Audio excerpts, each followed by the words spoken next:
이번 시간부터 11장을 들어가 보겠습니다. 11장은 풀이의 급수인데요. 저희가 테일러 급수나 맥클로린 급수는 많이 알고 있으실 거라 생각을 하고 이 풀이의 급수를 한번 보겠습니다. 자, 급수라는 것은 사실 무한급수를 얘기하죠. 어떤 저희가 수열을 배울 때 그러니까 무한히 진행되는 수열에 대해서 그 수열의 각 항을 무한히 더해가는 것을 무한급수라고 하고 간단히 줄여서 급수라고 말을 씁니다. 그래서 풀이의 급수도 하나의 무한급수고 테일러 급수나 맥클로린 급수처럼 각 항을 무한히 더해가는 방식입니다. 자, 그러면 이 풀이의 급수를 공부하기 위해서는 사실 선수 지식이 필요한데요.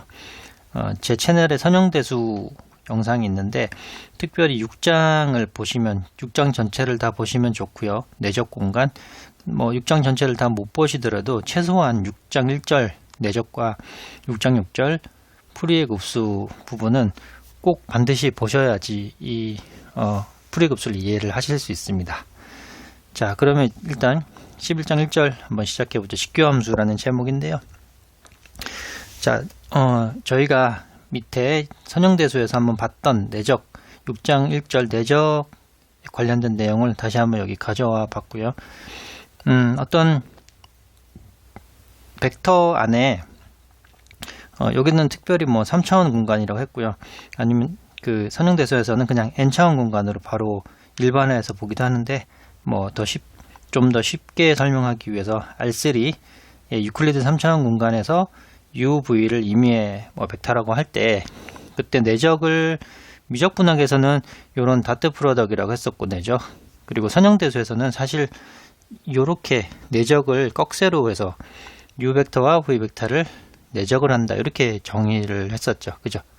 자, 그럴 때 사실 유클리드 공간에서 정의된 내적을 가지고 선형대수 6장에서는 내적 공간이라고 해서 일반적 내적을 정의를 하고 막 했습니다. 그러니까 거기 가면 함수끼리 내적도 있고 행렬끼리 내적도 있고 마치 벡터가 아닌데 그거를 벡터인 것처럼 막 다루어서 그 집합을 어떤 벡터 스페이스 또는 특별히 내적 공간이라는 그 특별한 스페이스를 만드는 작업을 6장에서 했었거든요.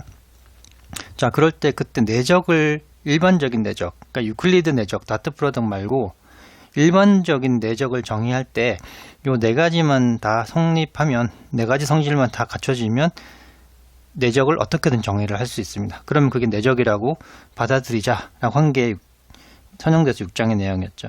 그 네 가지 내용이 뭐냐? 첫 번째, U와 V의 내적은 V와 여기 좀 잘못됐네요. V와 U의 내적, 교환법칙이 성립한다. 네, 교환법칙이 성립한다는 내용이고요. 두 번째는 U의 어떤 벡터의 스칼라벨을 한 거에 내적을 하면 그것은 U와 V를 내적을 한 다음에 스칼라 K배를 한 거랑 같다. 네, 실수 스칼라배가 밖으로 튀어나오는 거랑 요거는 일종의 교환법칙, 여기는 스칼라배 이렇게 많이 불렀죠. 예. 그리고 세 번째 성질이 뭐냐면 여기도 이렇게 됐고요. 예, U벡터가 만약에 0벡터이면 그 U벡터와 자기 자신끼리 그 내적을 하는 거는 0이 나와야 하고, 그리고 만약에 0벡터가 만약에 아닌 경우면 자기 자신끼리 내적을 하면 반드시 양수가 나와야 된다는 게 이게 양항성질 아니면 양수성질 그렇게 부르기도 합니다. 예, 양의 성질. 자, 요게 하나가 있고요. 그리고 네 번째 성질로는 분배 법칙이 있습니다. 그러니까 U와 V 벡터를 더한 거에 W 벡터를 내적을 한 거는 U와 W 벡터를 내적하고 플러스 V와 W 벡터를 내적한다. 이건 일종의 분배 법칙이죠. 예, 아무튼 이 네 가지 성질만 잘 만족하는 내적을, 그러니까 누구나 마음껏 정의를 내리기만 하면 그것도 내적이라고 보자라고 하는 게 예, 이 내적을 정의하는 방식입니다. 자, 그래서 다음 정의 11.1.1 보면 함수의 내적이 있는데요. 사실 선형대조 6장 1절에서도 이 내용이 있습니다. 자, 함수를 벡터라고 보고, 함수도 하나의 벡터라고 인식을 하고, 뭐 상상이 안 되죠. 함수가 어떻게 벡터가 되냐, 방향도 없는데. 근데 아무튼 함수를 일종의 벡터라고 다루어 보겠다. 그래서 그 함수끼리 내적을 해보겠다. 그래서 정의를 한 겁니다. 어떻게 정의하냐면, 두 함수, f1이라는 함수랑 f2라는 함수가 있는데, 뭐 아무튼 그거는 같은 구간에서 정의된 함수고요. 그 두 함수를 내적을 하겠다라는 거는 정의입니다. 정의. 적분으로 정의합니다. 이 함수 f1이라는 함수랑 f2라는 함수랑 곱을 해서, 그냥 우리가 아는 그 곱입니다. 더하기 곱하기 나는 곱을 해서 그 곱한 함수를 이 구간 A와 B에서 정적분을 해버리겠다. 네, 이렇게 하면 함수의 내적이 정의가 됩니다. 자, 그러면 이렇게 정의하는 함수끼리의 내적이 진짜 내적이 맞냐? 네, 맞습니다. 네, 하나하나 요 위에 네 가지 성질만 만족하면 내적이 맞다라고 판정할 수 있거든요. 이제 물론 선형대에서 다 보여드렸지만 여기서도 한번 체크를 해보겠습니다. 교환법칙 성립하냐? F1과 F2를 내적하면, 자, F2와 F1 교환법칙이 성립하냐 하면 F2의 X랑 F1의 X랑 곱한 다음에 적분하는 거죠. 근데 뭐 곱은 교환법칙 성립하기 때문에 이 친구는 F1, F2 똑같습니다. 네, 그래서 F1, F2 교환법칙 성립하고요. 첫 번째. 자, 두 번째는 스칼라베죠. 스칼라베. K의 F1이라는 함수 F1의 K 스칼라베를 한 거랑 F2랑 내적을 해보겠습니다. 그럼 K의 F1, F2 dx 좀 간단하게 표현하면요. 적분은 적분상수 밖으로 뺄 수 있죠. F1, F2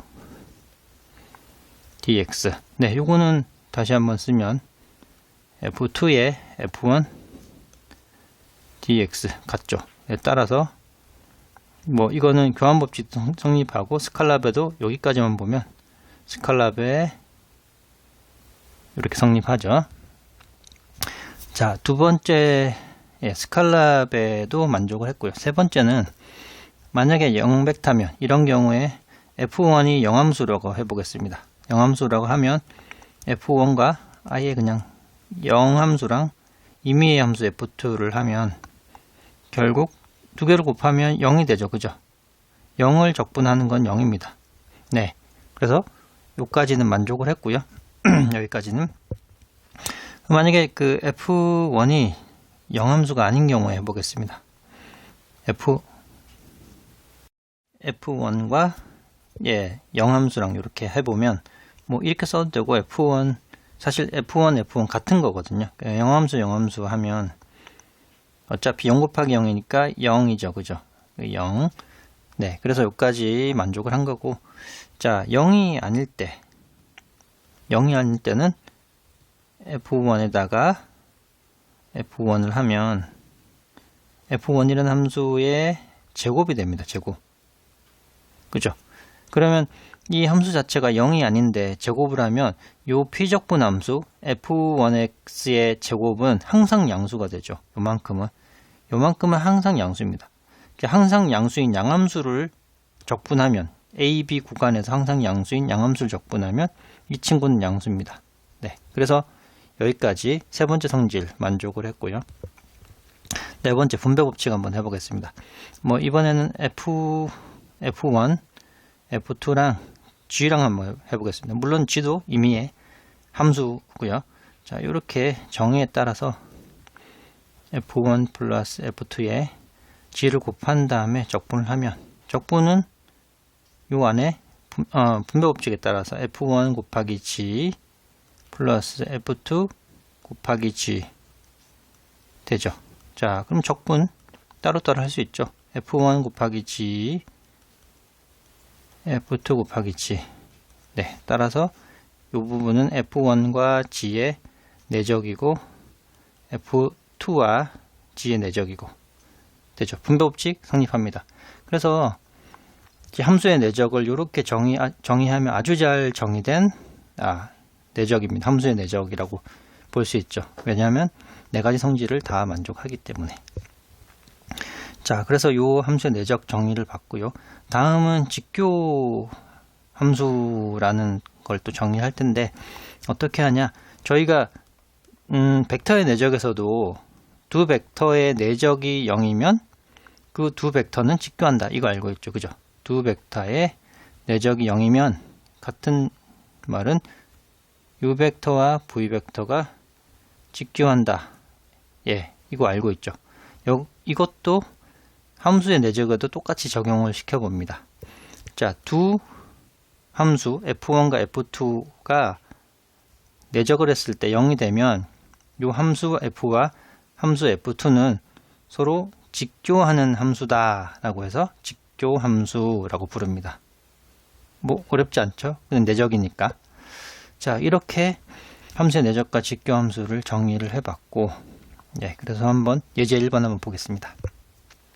A번, 첫 번째 F1이라는 함수가 x제곱, F2라는 함수가 x세제곱일 때 요 -1에서 2일 구간에서 이 두 함수가 직교한다 확인해 보겠습니다. 자, 내적을 해봐야죠. F1과 F2 내적에서 0이 되면 직교하는 거죠. 자, F1과 F2를 곱하면 x제곱과 x세제곱을 곱해서 이 A, B가 아니라 구간이 주어져 있죠. -1에서 1 사이. 자, 그리고 x 세제곱인데, 자, x 피적분함수가 지금 기함수입니다. 기함수인데 구간이 대칭이죠, 그죠? 기함수인데 대칭이다, 0이죠, 그죠? 아니면 뭐 간단하게 x 세제곱이니까 요거를 -1에서 1까지 적분하면 0이죠, 그죠? 대칭이니까. 그래서 따라서 F1과 F2는 서로 직교한다, 직교하는 사이다, 또는 직교하는 함수다, 이렇게 볼 수 있습니다. 자, 다음 B번, 함수 F1과 F2가 이렇게 주어져 있고 직교하지 않는다, 진짜 직교하지 않는지를 보죠. F1과 F2를 보면 -1에서 1 사이에 곱하면 x 6제곱이고, 자, x 6제곱은 우함수죠, 우함수, 그죠? 그래서 0에서 1까지 x 6제곱을 하면 이게 7분의 1의 x 7제곱 0, 1 해서 적분 값은 7분의 2가 돼서 0이 아니기 때문에 직교하지 않는다. 네, 다음에 여기는 C번이고요. 자, 영함수는 모든 함수의 직교함수다 해보죠. 자, 영함수 0과 임의의 F2는 뭐 임의의 함수로 보겠습니다. 임의의 어떤 F2란 함수에 대해서 요거를 해보면 구간도 뭐 어떤 구간을 잡든 상관없습니다. 어떤 구간을 잡든 꼭 -1에서 1 사이는 아니어도 상관없거든요. 자, 영함수와 F2를 곱하면 0이죠, 그죠? 이 자체가 피적분함수가 0이기 때문에 0입니다. 따라서 영함수는 어떤 함수를 가져와도 그 함수와 다 직교한다. 따라서 영함수는 다시 한번 쓰면 모든 함수와 직교한다. 예, 요 성질이 저희가 선형대에서 본 것처럼 0벡터는 임의의 모든 다른 벡터와 다 직교를 하거든요. 왜냐하면 내적이 0이니까. 맞죠? 그러니까 0 벡터와 어떤 벡터를 가져오더라도 내적을 하면 0이 되죠, 그죠? 따라서 이 말은 0벡터와 어떤 임의의 벡터든 모두 다 직교한다. 요거를, 요 성질이 여기 함수의 직교함수 개념에서도 똑같이 성립을 합니다.